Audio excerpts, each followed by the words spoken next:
Hello.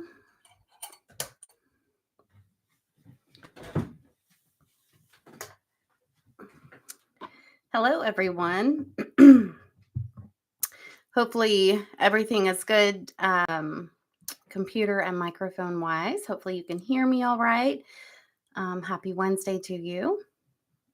It is Wednesday, June 26th. How is it? Almost the end of June, right? So, we are going to dive into a little bit of the kind of major moon, some astrology stuff for July, since we are pretty much in the end of June already. Next week, when we do our energy update, it will be July. So, um, how y'all feeling? I know that the last couple days have been kind of wild with the Schumann resonance. Of course, last weekend we had the full moon, we had the summer solstice, and then it was like we got blasted on the Schumann resonance. I think that 78 amplitude was the highest that I saw, which is pretty intense, where it's like normally like 11, 9, whatever. Um, I have my phone pulled up, and uh, with the resolution, I guess it just looks like the really white blasts, which it is almost white, really on my phone as well. But those white blasts, like here, this is most recent, um, and those are like the amplitude spikes, and it's thank you. My app is notifying me. But it's interesting that after you see it Monday, Tuesday, and Wednesday, after we got, and it's backwards on here. I don't know how it looks to you guys, but as I'm looking at it, it looks backwards. But you see the white line, and then there's like a blank spot. It pretty much blacked out the system after each spike for several hours. So people have different theories about why the Schumann resonance is spiking, why it spikes, why it looks like it does on the different graphs. The app that I use, which was I think like $1.99 to download it, is just like Schumann resonance, and it has kind of like a picture, like kind of looks like that. But I love to check that because I find that I'm very sensitive to those energy spikes. I'll just sometimes feel really tired, or maybe I'll feel just kind of a little loopy. And then when things feel a little calmer, then I'm like, I'll check just out of curiosity. And then it's like, oh, everything has gone back to normal. So I know we've talked about the Schumann resonance before on these lives, and just to kind of catch anyone up if you're not familiar with it, or just as a refresher, the Schumann resonance is the measurement of the heartbeat of the earth. The heartbeat has its own amplitude, its own frequency, and our bodies are always trying to be in entrainment with that. It's our bodies feel healthiest when we're our vibration is the same as that of the earth. And don't exactly quote me on this, because I don't have the specific numbers, but I know that like the electromagnetic field that are from like our heartbeat, and then what kind of surrounds us, is measurably very much the same as the Schumann resonance. And the Schumann resonance does change. It ebbs and flows a bit. If you kind of were to consider the earth as like I was going to say something really silly and I'm stopping myself. But as its own sphere, self-contained, okay. And when we have volcanoes, when we have earthquakes, when we have lightning, all of those things are kind of like the Schumann resonance also kind of trying to balance it out. The electromagnetic field of the earth is trying to kind of get back to that state of homeostasis. So it's kind of an interesting exercise to think of when we think of grounding, grounding our bodies. And that's used in the kind of spiritual and metaphysical community so much, that term grounding. I really feel like, yes, we can use the visualization of sending our energy and our energetic roots down into the earth, to be plugged in like a tree, so we feel really good and balanced. We can send excess energy out into the earth. We can pull up balance and harmony from the earth. But really, what we're doing is we are trying to plug into the earth's frequency and get, more in that state of connection and resonance with the earth. And then we feel like everything is all right, with us. So what do we do when there's a spike in the Schumann resonance? Like I, mentioned a few minutes ago, sometimes I'll notice that I get tired. Sometimes, I just feel a little, just kind of like dazed or kind of out of it a little bit, not grounded.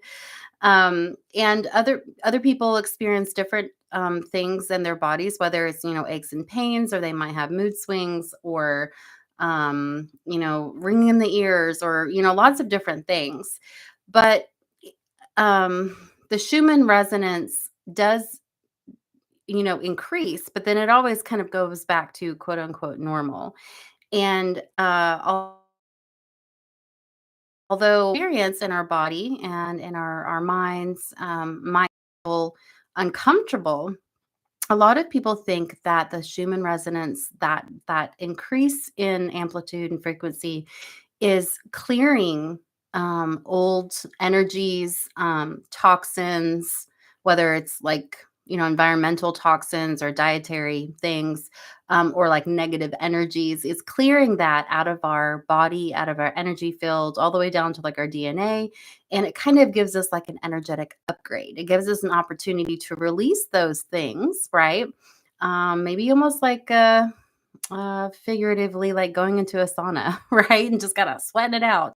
But it gives us an opportunity to release those things so that we can be um, in that unfettered energetic state.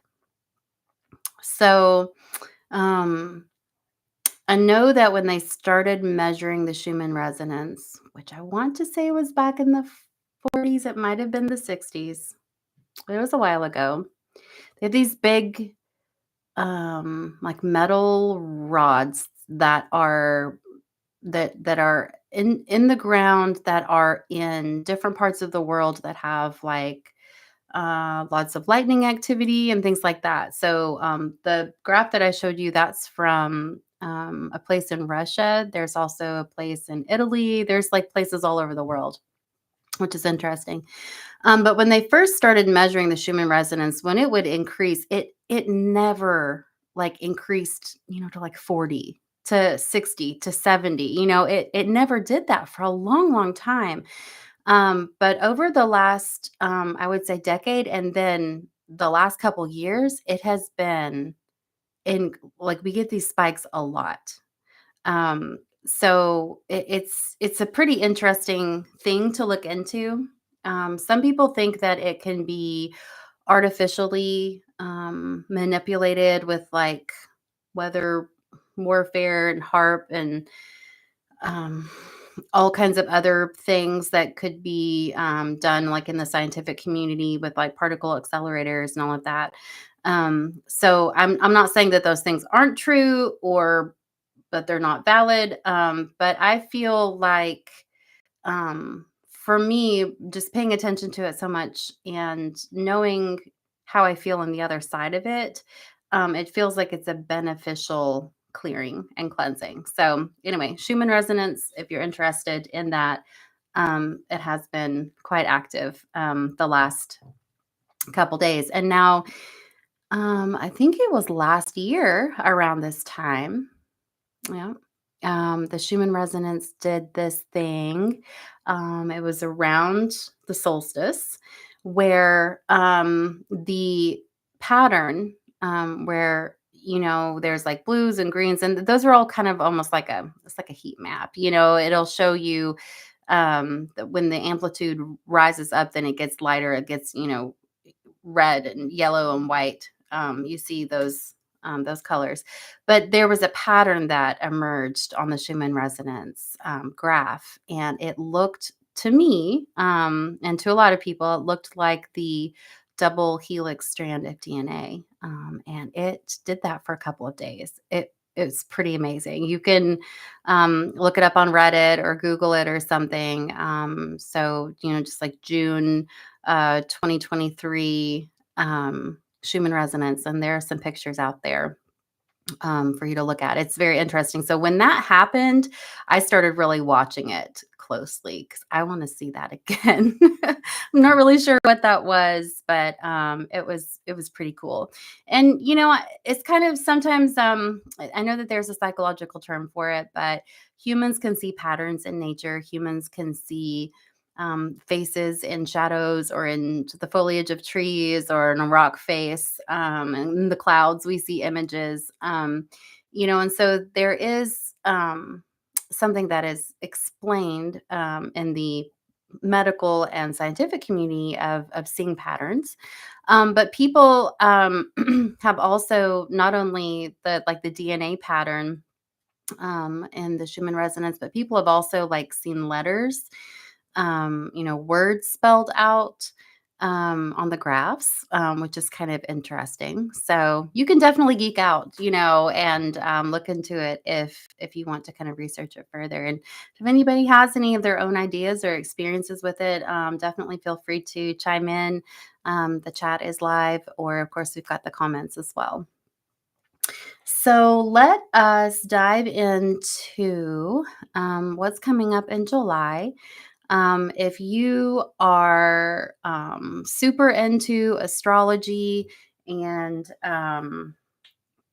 want to know all of the details of all the astrological transits and aspects and all of that, there are tons of people who are professional astrologers that have already, been releasing a lot of information about July, that will continue to put out information about July.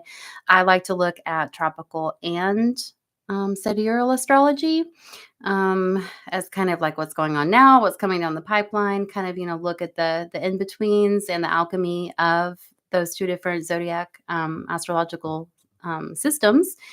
But we are going to touch on a bit of astrology as well.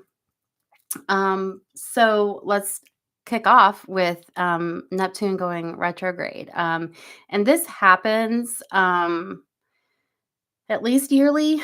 And Neptune is going retrograde on July 2nd, and it will be retrograde until almost the end of the year, until December 7th. And Neptune is the planet that rules our intuition and our dreams. And, it can be our creativity, but it's more kind of like the subconscious, thoughts and wishes and dreams and all of that. And with Neptune going retrograde here in just a few days, this gives us an opportunity to kind of really reflect on the idea of our dreams, the idea of our intuition, and also kind of fantasy. And I don't really mean like sexual fantasy, it could be that, but more of, like our daydreams, right? And when a planet is retrograde, the energy is definitely slowed down. There's like this kind of review energy about it. And Neptune retrograde is going to help us kind of maybe become reacquainted with our intuition, with our dreams. And this of course can be your dreams like when you're sleeping, but I mean like your aspirations as well, your daydreams, your fantasies. And it will give us a chance to kind of remember, how we tuned into our intuitive gifts in the past. And it could even go back like to childhood. A lot of people note that they are they remember being highly intuitive and perceptive when they're little, and then at some point they like shut it down or shut it off, and then they're kind of trying to get back to that now in adulthood. But when we think of like our daydreams, and the funny thing is our imagination and our imagining what if.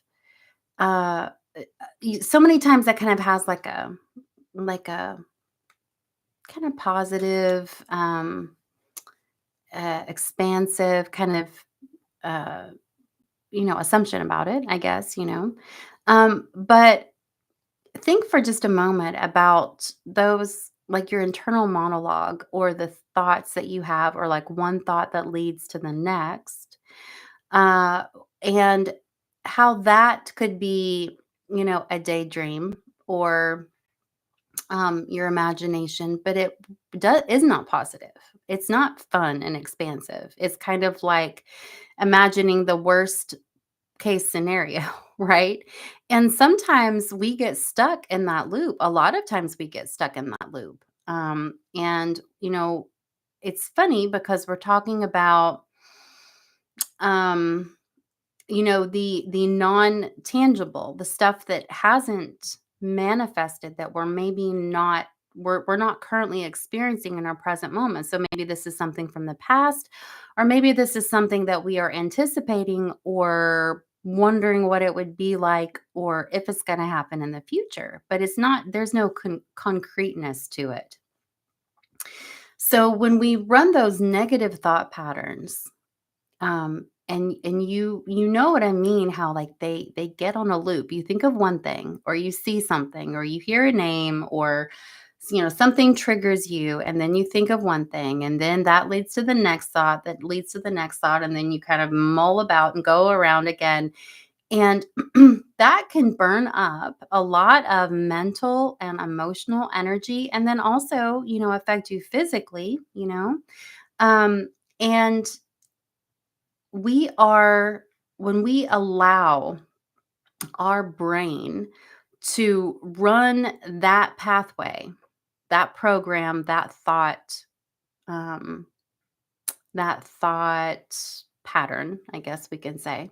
I wanted to use another word, but anyway, um, then we are just kind of being carried along with that without any say or intention for how that's going to go. But then we still feel in our body and our emotions and our physical body and our organs and our energetic pathways, we end up feeling those thought patterns as if maybe not as 100% intensely as we would if it was actually something that we are experiencing, but we're still like like we're practicing, right? So if it's something that is negative, or like, worst case scenario or not so great scenario, and we're letting our mind, our brain just kind of, get on that scary roller coaster again,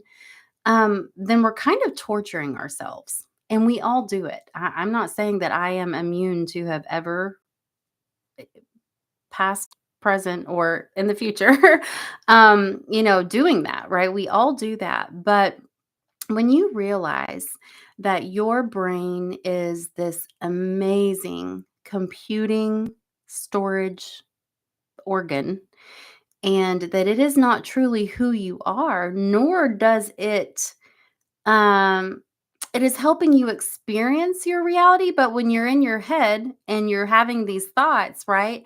That's not reality. It is a vicarious, imaginative exercise. And it's not actually something that you're experiencing in the physical. It's not real. So, if you don't want to have those negative thoughts and feel those things in your body and in your mood and all of that, that can come about from those negative thought patterns, the first step is to identify, I am having this thought again, right? And I'm going to stop. And maybe we take a couple of deep breaths. Maybe we focus on something else. We go for a walk, uh, or we can replace that thought with some kind of a mantra. Like if, the thoughts we're having, we're all stressed out about, I don't know, money or something. And then we can just say, I am safe, right? Just really focus on the root chakra and I am safe. And so all of this little tangent that I went on is speaking of really the intentional power that we have as humans to experience whatever we would like to experience. And whether we're experiencing that in our head, in our imagination, or we are experiencing it actually in the present physical moment, like I said, sometimes our body doesn't really know the difference. And so why torture yourself or let your brain that's just kind of, started down this trajectory and is just going through the motions, why let your brain do that? And then by it doing that, you end up getting stressed out, you end up getting upset, you end up not feeling well, whatever it is. I mean, if it is something that is constructive, maybe it's a topic or a subject or an idea that maybe isn't pleasant, but you're trying to solve a problem. That's what your brain is really, really good for, right? Your brain is really good for solving problems. It's good for, storing memories and experiences that you can access so that you can, use that information for figuring out with deductive reasoning, something else that you're experiencing in the present moment, give you a little bit of a leg up, hopefully. But we can we can always be in control of our brain, our thoughts, and we can rewire our brain. We can literally build new neural pathways. And, that's why meditation and mindfulness, creativity, movement, all of those things are so important because it gets us completely anchored in the present moment and it gives ourselves a break from our brain because we aren't our brain. I mean, our brain is part of us, right? But all of those accumulated thoughts and memories and opinions and all that information is just information. It's not who we are, right? So, the reason that we meditate, the reason that we do things that help us feel very present and very mindful is to give ourselves a break, number one, from our brain that's just like, I don't know, a barrel of monkeys or something. And then it gives us an opportunity to also, if we choose to put an intention in there, it gives us an opportunity to focus on what we would like to feel, what we would like to manifest. Because when we manifest, it is not abracadabra, poof, there's a magical bunny rabbit in my hands now. I mean, it could be that, but typically when we talk about manifesting, it's really more about bringing about experiences, things in your life, and how the key to that or the connecting piece is focusing on the feeling. You know, we can think. I would like to have this experience in my present moment, but I think it's probably going to be in the future because it's not here right now. And we can focus on what that looks like, who that involves, all of the environmental details of that. We can focus on really, really, really specific details. Color, if it's a car, make, model, what the steering wheel would physically feel like underneath your hands, all of that. But the key is the emotional, like, how do you feel in that moment? How do you feel, manifesting that car? And It could be for a relationship, it could be for a job, it could be for anything. And the key is the feeling, because when we start to focus more, we could maybe start with honing in on the details to kind of get that crystal clear picture in our mind. But then when we let ourselves feel that, then the feeling actually shifts our energy. Because if you're thinking about, I'll just as an example, a car, and you're thinking of all the physical attributes of that, but then you let your mind start thinking, yeah, but I don't have that now, and I'm really stressed out, or I'm never going to have that, or I'm jealous of the people who have that, or whatever. Those are the emotions that you are attaching to that thing that you're saying that you want to bring into your reality. So you have to let yourself feel as if it is in your present reality. And then we kind of get out of the way of how all of that energy is going to come together and how that is going to show up in your life. Um, I think that humans stemming out of survival mode, but we're way past that in a lot of ways. Um, we want to put a stranglehold on making something happen. We're control freaks. And the thing is all we have to do is just be present and be in the flow of, our vibration being in alignment with the vibration of other things that we would like to experience if that's not what is in the present moment. And then we kind of just get out of the way, right? We let the universe, source, the energies, of reality, whatever, just kind of, come together like a beautiful puzzle piece, piece by piece by piece. And then it shows up. And the cool thing is that, um, back to the example of the car, if having a different car or your dream car or a new car or whatever it is, what are the feelings that you really would like to embody with that experience? Is it freedom? Is it a sense of accomplishment? Is it a sense of feeling safe? What is it? What are the feelings that you really want to experience with having a new car? And the cool thing is that when you focus on those feelings instead of the car itself, the car shows up, but then also other things, other situations, your job, your relationships, your friendships, other just experiences to have, those also resonate with freedom, security, safety, accomplishment, right? Which is awesome. And who wouldn't want all of those feelings in their reality, right? So this Neptune retrograde starting on July 2nd will give you an opportunity to kind of revisit, reevaluate your dreams, your fantasies, really rekindle your connection with your intuition, because we're all intuitive. It is another sense, just like our sight, just like our hearing. And not only have maybe you been told, but your generations before you for quite a while have been told that it's not real, that it's made up, it's not science, it's a pseudo science.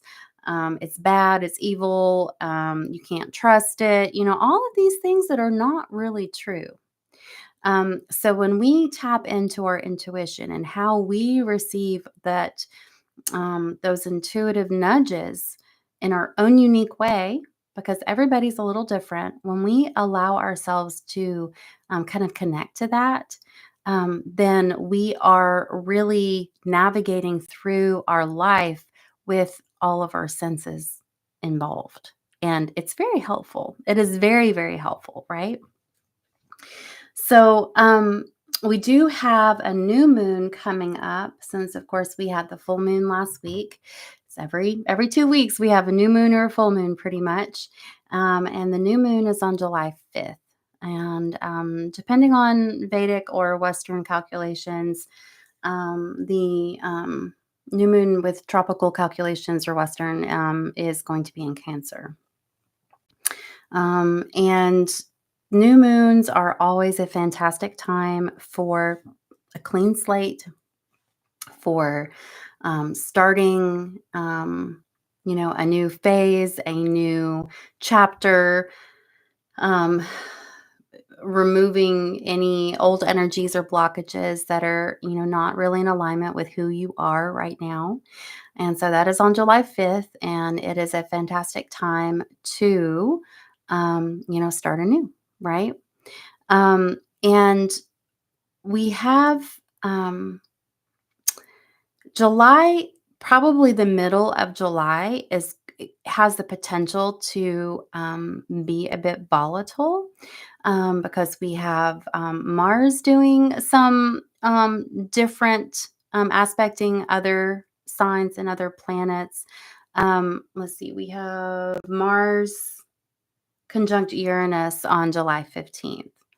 Uranus is, they always say it's like, kind of sudden energy, unexpected things, and then Mars conjuncting that kind of unknown is there is a volatile energy possible with that. And as we know, there, are all kinds of things going on, not only in our own country, but around the world. A lot of conflict, a lot of uh, things continue to brew and are bubbling up, right? Fingers are being pointed. I'm seeing a lot of that in the kind of political sphere. And of course, Trump, I think that the sentencing is the 11th of July. I think that that's the day, maybe. So the middle of July has the potential to be quite volatile. It could be explosive. It could be surprising. All of those things, right? So with the new moon, that is, of course, before that, with the new moon on July 5th, um, it would be good to kind of like energetically get your quote unquote get your house in order, right? Like, v- promise to do something healthy for yourself that you're going to kind of put into motion, whether that's doing some somatic yoga every morning, or making sure that you're well hydrated, or um, establishing some kind of a healthy habit that is like a nice, restorative or calming foundation for you. Because as we know, it's not like July 15th, when Mars conjuncts Uranus, that's like the only time ever that there's that warlike, explosive, unpredictable energy. I mean, we've had that before, and it, everything cycles around, right? But um, we're looking kind of at the short term here, right? We're looking at the next month, how to get through the next month. And so, with the new moon, kind of really just having that opportunity to turn over a new leaf, to take, a fresh step into this next lunation will be beneficial for you, right? And I think it's important to remember and to realize that all of these things that are going on, we are, as we get to the summer and the fall, we're working towards, the United States presidential election. There are other countries around the world that have had different elections, change of uh, kind of who's in power. There have been people who have been continue to step down. There's like a lot of just kind of like unsure energy just around politics. And then, there's the kind of the bigger picture of like how the world all kind of can work together, how with our trade and our all of these different arrangements and agreements that we have with different countries and alliances. And there are just a lot of different moving pieces, and there are a lot of things that are shifting and changing. The United States, for a while, even though it's a very young country, I mean, I remember growing up and just being like, oh, the United States of America is great. It's like the world leader. And It's just got like everybody looks up to us. And then now that dynamic is really changing. And there are some other very large countries, and then a lot of other little countries that really, haven't had much of a say that are they're keep building up the bricks group, and they're getting ready to possibly probably shift the power dynamic and money and economy and trade and all of that in a really, really, really major way. So times are changing. And when we're able to, first and foremost, keep our energy good, and clear the stuff that rises up or that, temporarily shows up or whatever that is not in alignment with what we want. It helps us kind of weather the storm um, a little bit more gracefully, right? Not that it still won't be challenging, but it helps us cement into the idea that we chose to experience all of this change and all of these things that are going on right now. We chose that entry point when we were born to be here right now, and there's a lot of change. A lot of ugly stuff comes up when the old ways of any old energies are dying, or shifting or changing, and it can be scary. And some people don't like change, but it's happening regardless. And but it's before we get on the other side of what the change is, there can be a lot of stuff that comes up, that we realize,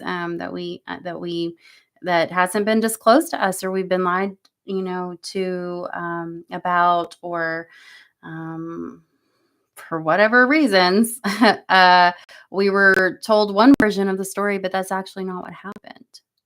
And I think that it's good that that stuff comes out so that we really maybe kind of know a little bit more of like what we're dealing with, right? I'd rather just know. Um, so on the 16th of July, that begins the shadow period of Mercury retrograde. It won't go retrograde until August 1st. But I feel that this is another little bit of a reason, or a little bit, of impetus to be like, okay, well, this new moon is coming up in a couple days. Go ahead and just, kind of like I said, get your house in order, your energetic, house in order, so that you are able to kind of maximize also these energies of like Cancer and of Leo that are going to be, very present with the sun and different planets, or zodiac signs playing around, in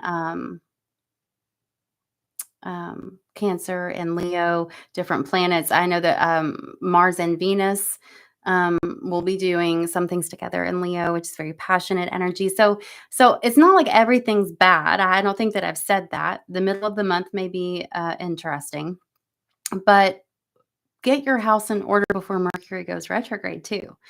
Because Mercury retrograde, it happens so often, a couple times a year, but it does, it's communication. And so it's like, if we don't have clear communication, or if communication is sluggish, that can just, we're so dependent on that, on understanding something, speaking clearly, conveying information clearly, and receiving it, right? So when Mercury is retrograde, it does, kind of stir some stuff up and makes things a little more frustrating, a little more irritating, and not as convenient. It is also a review time for us as well, but I just really feel like get your house in order. That's a really important message for July before Mercury goes retrograde. And the shadow period is just kind of like, it's just, it's a very slight touch of that energy starting. It's like 2 weeks of the shadow period.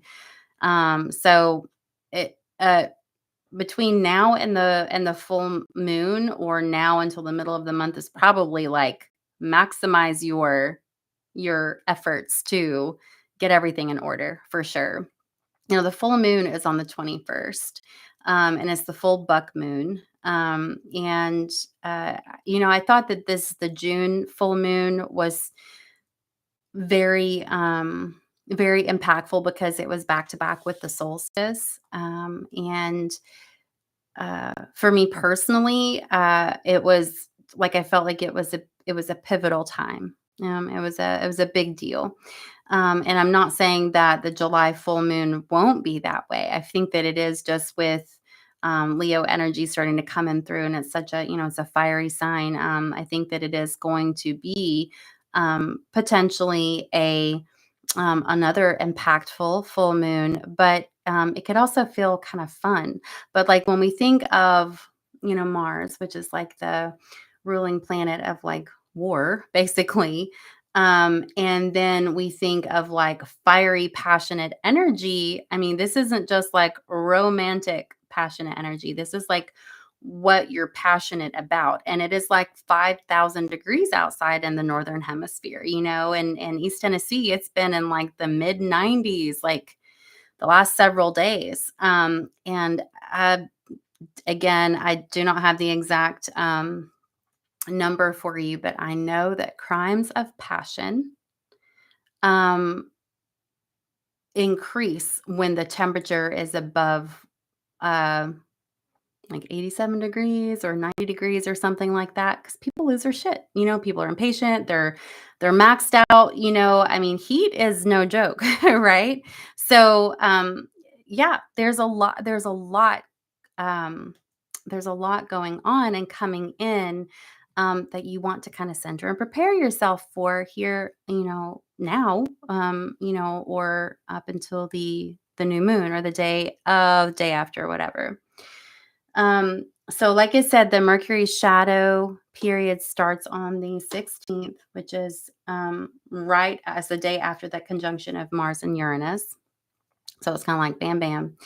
And then the full moon on the 21st, and then Mercury goes retrograde on August 1st. So it's you know, June honestly was probably like one of the easier months that we had, and definitely of like the spring or the summer.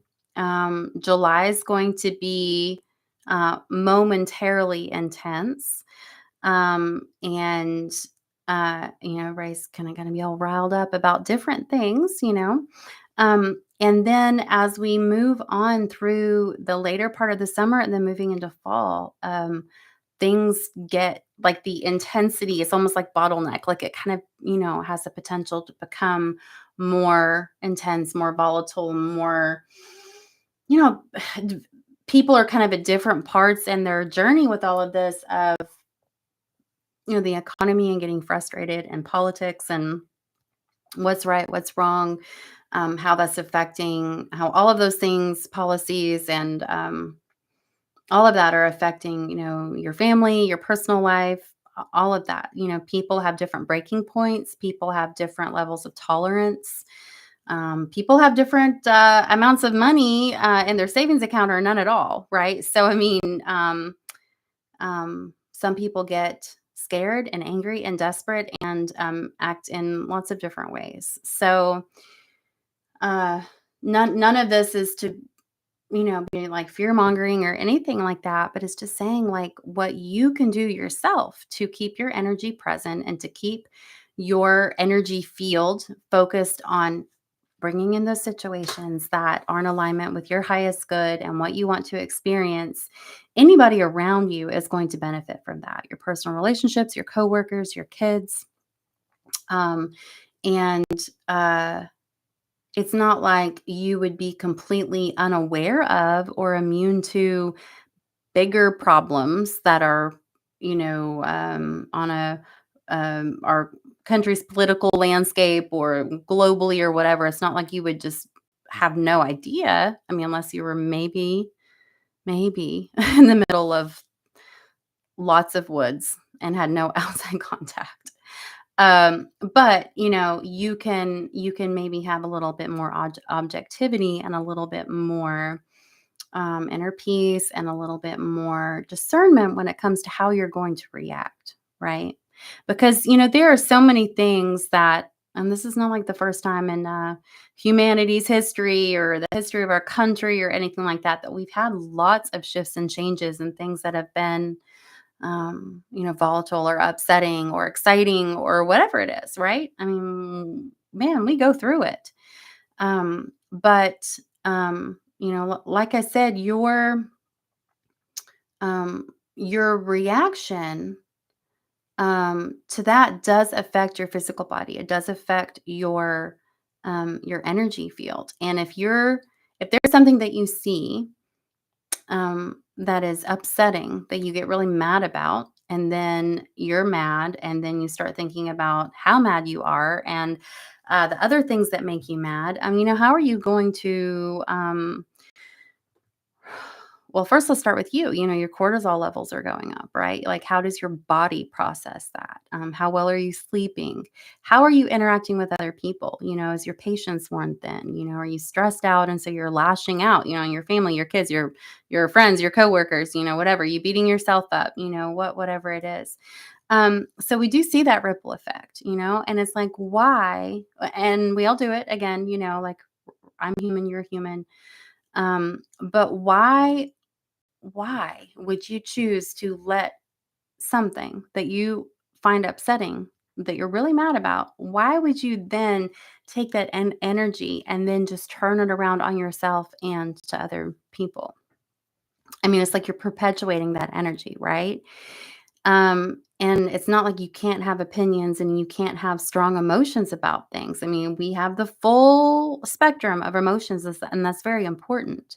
But you don't want. Whatever emotion or emotions you are in and that you are embodying is what you're going to experience. And if you don't like what you're experiencing or what you're witnessing, and that's very upsetting to you, then you need to shift your observation point. You need to shift um, what you are feeling. You might feel compassion. You might let yourself feel compassion for that situation. You might let yourself feel a sense of peace and send that, right? That's going to do a lot. First and foremost for yourself, but for your personal sphere, and then kind of for like the general energy that you're sending out that does affect the whole collective conglomeration of energy that we're all part of.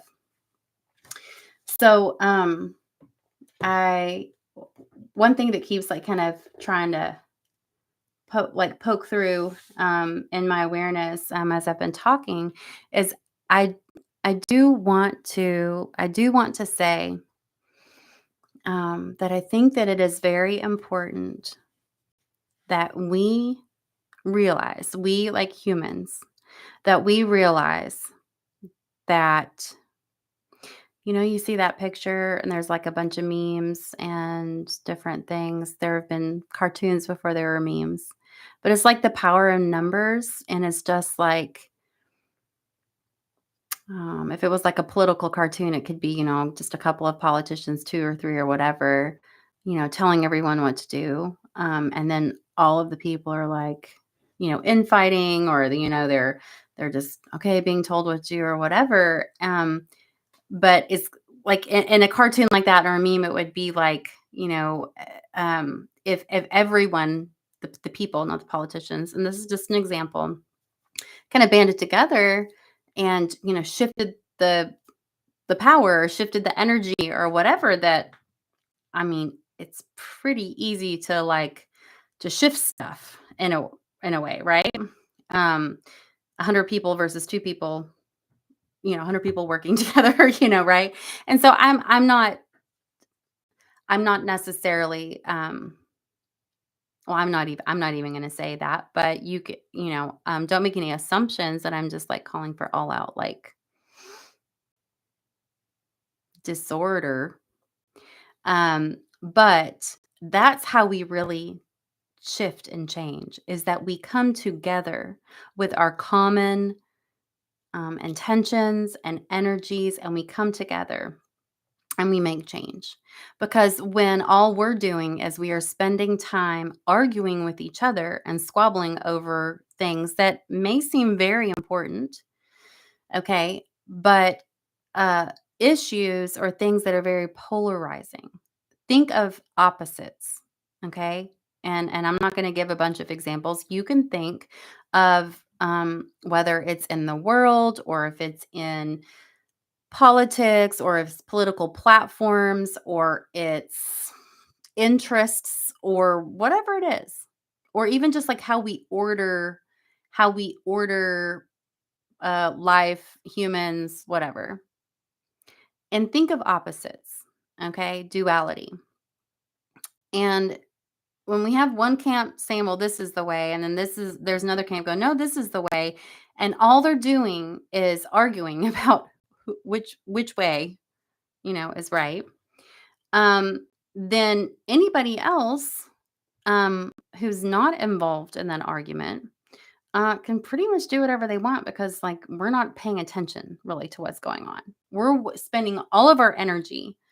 Um, we're burning it up in um, that discourse that we're having with the other people, and it might even be like on the internet on you know keyboard warrior, right? We're not even actually having a conversation with someone, having an actual debate.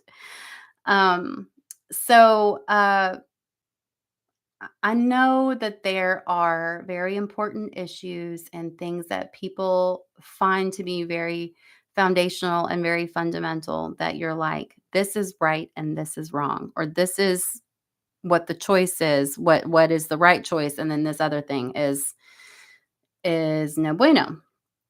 And um I'm not suggesting that people don't have an opinion, and I'm not suggesting that people just say, yeah, whatever, um, especially if they're like very, very like foundational, like moral or ethical things. Um, which there are really very few of those if you think about it. I mean, if it doesn't have a basis in religion, it doesn't have a basis in the society in which you grew up in. Uh there are actually very, very few um moral, ethical, right or wrong things. I mean, and you're like, "Yeah, yeah, but okay." But is that actually are we talking about, like, morals or ethics here? Are we talking about opinions? So many people state things as fact when it is actually their opinion. So, um, I think that it would behoove all of us to work together. I think that it would behoove all of us to, work towards a common goal.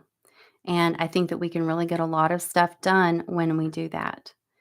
And if we spend all of our time and all of our energy being pissed off, uh, that's where that energy is going to go. So um, we have the opportunity in our lifetime, and then in the next couple of generations coming up, we have the opportunity to experience and be a part of a major shift in everything how everything operates. Um, and it starts with you in realizing and understanding and implementing, you being anchored in the present moment, you focusing on what is truly like important as far as like your life mission, your soul, like why you came here. And it's very simple. It doesn't have a task assigned to it. It doesn't have a milestone or an accomplishment attached to it. It's more of like an embodiment of a feeling, of experiences that bring that full like understanding and integration of those experiences in your life. And you probably came here to experience like more than one thing, but maybe they're all connected, or maybe it's like you check that one off the list, and then now you're on to experience something else, and that's what life is about. It's about experience. And when we are so wrapped up in um, the past, how good it used to be, or the future that isn't here yet, and what's going to happen, or I will only be happy if. then we are missing out on everything that is real, which is right now. And we came here to experience. And if we're just like, you know, uh, 20% experiencing or 12% experiencing because our mind and our energy is all over the place, then that's why like we start to see like repeating patterns, or things come up. We're like, well, I already went through that. Well, it's like, yeah, but I didn't really experience it. I don't really have the understanding of what that was because really wasn't present. So yeah, just work on being present and see how that affects your experience of reality, how your life is, how you feel about your life. It's actually very simple, but it's pretty phenomenal. So I'll close with just a little example, and it's not like I did this on purpose or anything really, but yesterday it kind of started yesterday. Evan, who's my youngest son, he and I were at the grocery store getting some groceries, and there was a gentleman that was there. I mean, there were lots of people there, but there was a guy there that at first glance, I was like, wasn't sure if he was homeless, if he had a mental illness, if he was on a certain substance. He was very disheveled, kind of dirty, kind of behaving kind of a little erratically. I mean, it was just kind of like it was noticeable, right? And Evan's next to me, and the guy was kind of talking to himself, and Evan kind of was just looking at him, and I was like, it's okay, so we just kind of kept doing our grocery shopping. And then a couple aisles, the guy walks up to us, and he said, hey. And I was like, my first, instinct is like, I'm here with my kid. And so I'm just going to make sure the situation is safe. Right. And I said, yeah. And he's like, I'm not some creep or anything. He's like, I wanted to ask you a question. And I said, okay. And he said, these boxes of cookies are buy one, get one free. And if we check out at the same time, I'm going to give you some because some of these are free that I'm going to get. And I said, okay, thank you. And just left it at that. Well, we kind of kept running into each other as you do. Sometimes you get in that same circuit, they're going up one aisle, you're going down the same aisle, whatever. So we saw him a few times, and, just his behavior was a little off, but he wasn't like threatening. Right. But it was just, how he was, just his energy, how he was behaving. It wasn't quote unquote normal. Right. Um, but we checked out. Evan and I checked out. We rang up our groceries. I saw him go into the checkout like he was the next lane over. And we kind of got out the door before he did. And I'm going to my car. And then I hear someone go, hey. And I turned around, and he walked up, and he said, hey, I told you, if we checked out at the same time, he wanted to give Evan some cookies. And I said, okay. So he went to the cart and opened up the container and picked out like a couple packets and gave them to Evan. And Evan was kind of like, I mean, he's 9, so he was kind of like, oh, this guy's kind of acting weird. Like, is it okay? Like, I don't know what to do with this, but he wasn't being rude, but he wasn't being like super weird, but I could tell he was a little just kind of taken aback. And then the guy, just said, your son reminds me a lot of my grandson.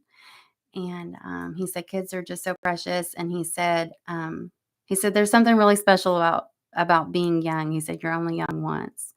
And that's true. You're only young once. As far as seeing the world through the eyes of a child. And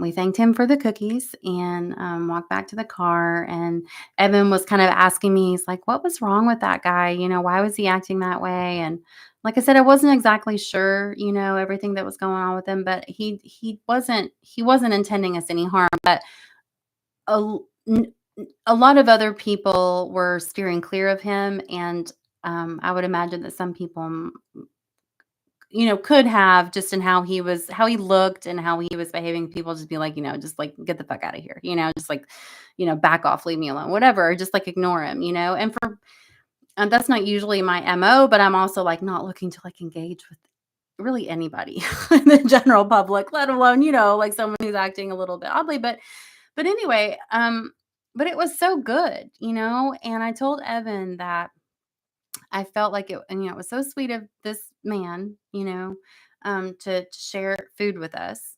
And that it was probably like, as sweet as it was for him to give us something, that we probably also gave him something by treating him just like a human, treating him like a real person, and having a little bit of a conversation. And it was just really awesome. And it um I feel like that really set the tone for like the next like 24 hours of my life. And I swear, and I think it was because I was present, I was touched, and I was still trying to be present. And it was like anyone that I interacted with today, anyone, it was a pleasant experience. People were kind, people were conversational, people were helpful. I too, was being that way. I mean, it was amazing. And maybe it was just a good day, but I was just so impressed with how everything was just really flowing. And it was beautiful. And it was like we're just humans and we have so much in common, but all we have to do is just be decent to each other and just be kind to each other and be respectful of ourselves and know that we have things to offer, but be respectful of other people as well, And I'm not just saying that you got to just like, well, yeah, like, I'm not saying you're a doormat, right? Because that's not being respectful for yourself, like, be aware and be cautious and all of that, but don't lose your compassion and don't lose your humanness, because we do need each other for sure. And it is so wonderful to have simple interactions with people that are heart-centered and that are real, especially when so much of our life now is like Facebook, scroll, scroll, Instagram, TikTok, YouTube, whatever. Like, I mean, it's like interacting, but just with like just the shell, it's not real human interaction. Not that we can't be inspired, by stuff that's online or whatever, but there's something pretty special about real human interaction for sure. So anyway, I hope you all have a good week. I hope that you survive this heat wave that we're in. Drink lots of water and maybe some electrolytes too. Salt, like Himalayan salt's great, just to keep everything in balance.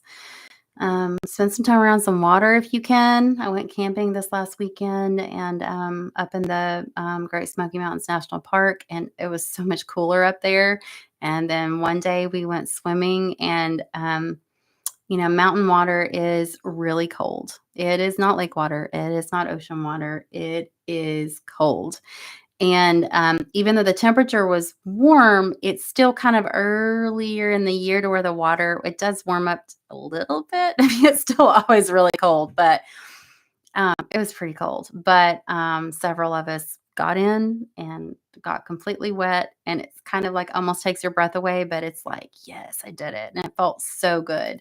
Very refreshing all the way down to the soul level for sure. So if you can't make it up to the mountains, do something. Get a little bit of water. That's going to help kind of temper this, this fiery heat wave that we're in.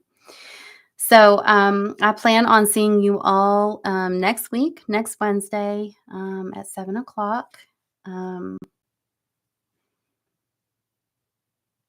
Is that right? Yeah, that's right. Because July 4th is on Thursday. So yeah. So anyway, I hope you all have a good rest of your week and you have a good new moon as well. And I will see you next Wednesday at 7. Thank you so much. Thank you. Bye bye.